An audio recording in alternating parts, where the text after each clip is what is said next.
Hello students, welcome to my plus 1 business studies class. ഇന്ന് നമ്മൾ discuss ചെയ്യാൻ പോകുന്നത് പാർട്ട്ണർഷിപ്പ് ബിസിനസ്സിൻ്റെ അഡ്വാൻറ്റേജസും ഡിസഡ്വാൻറ്റേജസിനെ കുറിച്ചും ആണ്. കഴിഞ്ഞ ക്ലാസ്സിൽ നമ്മൾ പാർട്ട്ണർഷിപ്പിൻ്റെ ഫീച്ചേഴ്സിനെ കുറിച്ച് പഠിച്ചിരുന്നു. അതിൽ നിന്ന് തന്നെ നമുക്ക് അതിൻ്റെ അഡ്വാൻറ്റേജസുകളെക്കുറിച്ചും ഡിസഡ്വാൻറ്റേജുകളെക്കുറിച്ചും ഏകദേശം മനസ്സിലായിട്ടുണ്ട്. അത് ഏതെല്ലാമാണെന്ന് നമുക്കൊന്ന് ഡീറ്റെയിൽഡ് ആയിട്ട് നോക്കാം. ആദ്യം നമുക്ക് പാർട്ട്ണർഷിപ്പ് ബിസിനസ്സിൻ്റെ advantages or merits of partnership അതെന്തൊക്കെയാണെന്നുള്ളതിനെക്കുറിച്ച് നോക്കാം. First one, formation and closure of business. ഒരു പാർട്ട്ണർഷിപ്പ് ബിസിനസ്സിൻ്റെ ഫോർമേഷനും ക്ലോഷറും എങ്ങനെയാണെന്ന് നമ്മൾ പറഞ്ഞതാണ്. പക്ഷേ അതിൻ്റെ അഡ്വാൻറ്റേജ് എന്താണെന്ന് നമുക്ക് നോക്കാം. Formation or starting of a partnership business is comparatively easy. It requires only an agreement between the partners. The registration is not compulsory in partnership business, but it is optional. The registration procedures are also very simple. അപ്പോൾ അത് നമുക്ക് എന്ത് മനസ്സിലായി? Formation of a partnership എന്നുള്ളത് വളരെ ഈസിയാണ് എന്ന് നമുക്ക് മനസ്സിലായി. അടുത്തത്, closing of a partnership. If all partners are agree to close the partnership business, it can be dissolved. The death, retirement, insolvency, insanity of a partner causes to dissolve the partnership. So the formation and closure of a partnership business is very easy. അപ്പോൾ ഇതിൽ നിന്ന് നമുക്ക് എന്ത് മനസ്സിലായി? ഒരു പാർട്ട്ണർഷിപ്പിൻ്റെ ഫോർമേഷനും അതിൻ്റെ ക്ലോഷറും വളരെ easy ആയിട്ടുള്ള ഒരു കാര്യമാണ്. പക്ഷേ അതിന് എന്തുണ്ടാവണം? ഒരു പാർട്ട്ണർഷിപ്പിൻ്റെ പ്രത്യേകത എന്താണ്? അതിൽ പല പല പാർട്ട്നേഴ്സ് ഉണ്ട്. ഒരു സോൾ പ്രൊപ്പറേറ്റർഷിപ്പിൽ ഒരു വൺ ഓണർ മാത്രമേ ഉള്ളൂ. എന്നാൽ ഒരു പാർട്ട്ണർഷിപ്പ് ബിസിനസ്സിൽ ഒന്നിൽ കൂടുതൽ ഓണേഴ്സ് ഉണ്ട്. അപ്പോൾ ഈ ഓണേഴ്സ്, അതായത് ഈ പാർട്ട്നേഴ്സ്, അവരുടെ മൊത്തത്തിലുള്ള ഒരു എഗ്രിമെൻ്റ് ഉണ്ടെങ്കിൽ അത് ഫോർമേഷനും നടക്കും, അതിൻ്റെ ക്ലോഷറും നടക്കും എന്നാണ് നമുക്ക് ഇന്ന് മനസ്സിലാക്കാൻ സാധിക്കുന്നത്. Next point, balanced decision making. In a partnership business, the decisions are taken by partners unanimously. So, individual partner is not forced to handle different activities. The partners possess different technical and managerial skills. These skills help them to take wise decisions in a partnership business. ഒരു soul പ്രൊപ്പറേറ്റർഷിപ്പിൽ one owner ആണെന്ന് നമ്മൾ മനസ്സിലാക്കി. അപ്പോൾ എല്ലാ ഡിസിഷനും ആ ആൾ തന്നെയാണ് എടുക്കുന്നത്. ഒരുപക്ഷെ പുള്ളിക്ക് അറിയാൻ പാടില്ലാത്ത ഏരിയകളിൽ പോലും പുള്ളിക്ക് ഡിസിഷൻ എടുക്കേണ്ടി വരുന്നുണ്ടാവും. എന്നാൽ പാർട്ട്ണർഷിപ്പ് ബിസിനസ്സിൽ ഒന്നിൽ കൂടുതൽ ആളുകൾ ഉൾപ്പെട്ടിട്ടുള്ളത് കൊണ്ട് അവരുടെ ടാലൻ്റ് അനുസരിച്ച് അവർക്ക് ഓരോ കാര്യങ്ങളിലും തീരുമാനം എടുക്കുന്നതിന് സഹായിക്കാൻ പറ്റുന്നുണ്ടാവും.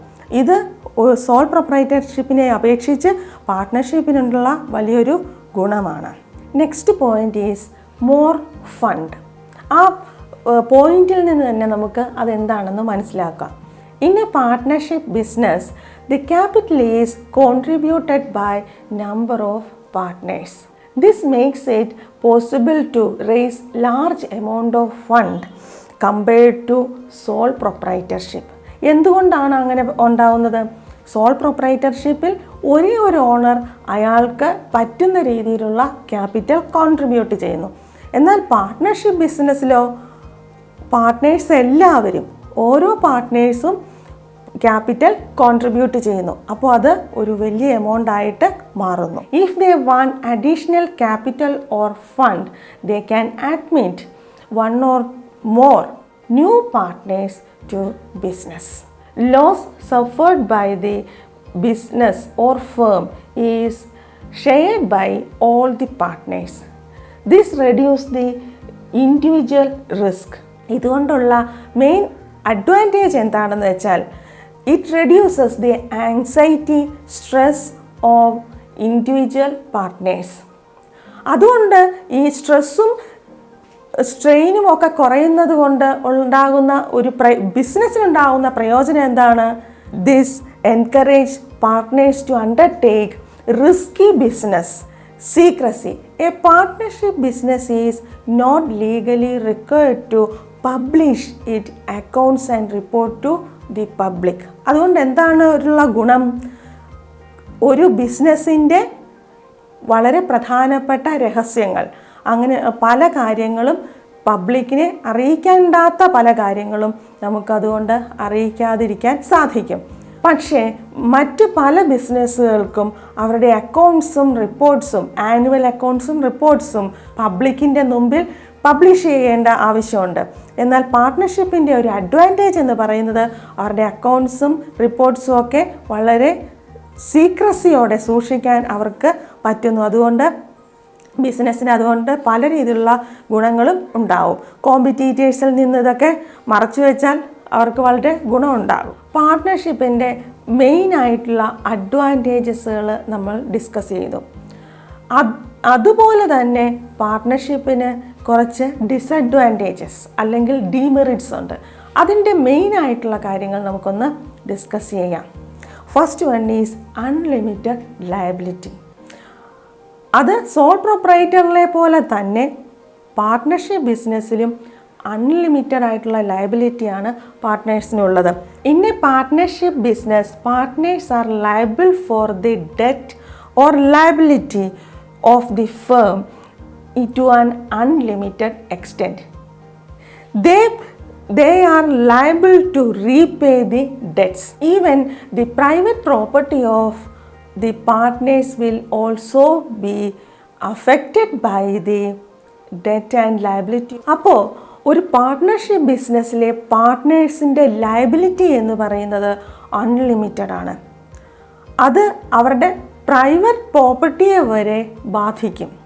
ഓരോ പാർട്ട്ണറും ഒറ്റയ്ക്കും ഓരോ പാർട്ട്നേഴ്സ് എല്ലാവരും ഒരുമിച്ചും ഈ ലയബിലിറ്റിയെ കൊടുത്തു തീർക്കാൻ ബാധ്യസ്ഥരാണ്. In other words, the partners are jointly and severally liable for the debt and liability of the business. Next point, limited resources. The number of partners that can be admitted to a partnership business is 20. അപ്പോൾ ഒരു partnership ബിസിനസ്സിൽ maximum 20 പാർട്ട്നേഴ്സിനെ appoint ചെയ്യാൻ പാടുള്ളൂ. അതുകൊണ്ടുണ്ടാകുന്ന വലിയൊരു ദോഷം എന്താണ്?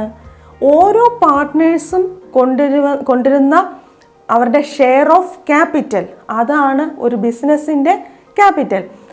ഈ പാർട്ട്നേഴ്സിൻ്റെ എണ്ണം ലിമിറ്റഡ് ആയതുകൊണ്ട് ഒരു സോൾ പ്രൊപ്രൈറ്റർഷിപ്പിനേക്കാൾ കൂടുതൽ ഫണ്ട് ക്യാപിറ്റൽ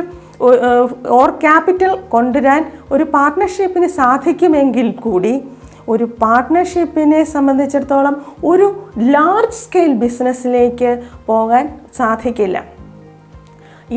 ഈ 20 എന്നുള്ള ലിമിറ്റിൽ വെച്ച് മാത്രമേ അവർക്ക് കാര്യങ്ങൾ മുന്നോട്ട് കൊണ്ടുപോകാൻ സാധിക്കൂ.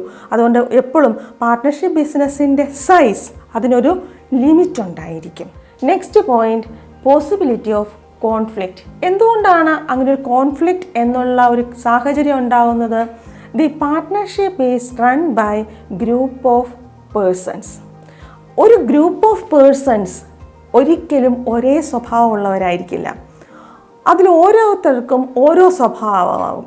അപ്പോൾ ഒരു ഡിസിഷൻ എടുക്കേണ്ട സാഹചര്യം വരുമ്പോഴോ അല്ലെങ്കിൽ ഈ ബിസിനസ്സിൻ്റെ ഡേ ടു ഡേ വർക്കിലോ അങ്ങനെ ഏത് സാഹചര്യത്തിൽ പോലും പല ആളുകൾക്കും പല തീരുമാനം ഉണ്ടാകാൻ ഇടയുണ്ട്.